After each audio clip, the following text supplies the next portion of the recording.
Stage 2 kicked off today, so let's get into the action. The Guangzhou Charge faced off against the Paris Eternal, and coming out of halftime, it was Paris holding the 2-0 lead. The Charge needed to find any momentum that they could as Icon ball, but ultimately, the second half ended up being just more Parisian domination. Look at this boy. Look at him. Look at him go. Like, this is Shadowburn, who's been waiting to be unleashed on this role, hasn't he? Yes, Yeah, it's crazy. This is like old times. Yeah, I love to see it, honestly. He's such a talented projectile player, and it's good to finally start to see his talents really being put to a lot of use. You know? Absolutely one of the best Paras in the league, for sure, alongside guys like Ding from the Shanghai Dragons. But I think it's not just the meta that's allowed him to flex onto some of these heroes, it's also the map pool. Oasis is really good for the Pharah, so is the Zhang, so is Eichenwald. So a lot of the maps that we have in the pool right now are very strong for that particular hero, and so we're going to see a lot more of it. Not to take anything away from what Paris did today, but I do also have to shout out that Charge did not look good today. They looked very scattered, very ill-prepared, if you will.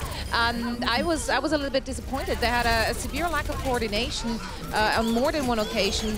And yeah, I kind of hope they're going to clean it up. It didn't look like they practiced a lot. Do we think that this might be the communication issues of having the mixed sort of nationalities coming on? It didn't seem to bother them in the first. Yeah, no, it didn't, did it? Yeah. I mean, I think Zoe's probably hit the nail on the head. I think this is a team that perhaps didn't, like, had more of a break in the season, in the gap between stage 1 and stage 2, haven't had as much time to get to grips with the meta. They look like they're not as prepared and ready, but I think that Charge will get better as the stage goes on, because it does seem to be a lack of preparation. Yeah, they definitely looked a little rusty today as opposed to how they looked at the end of the last stage.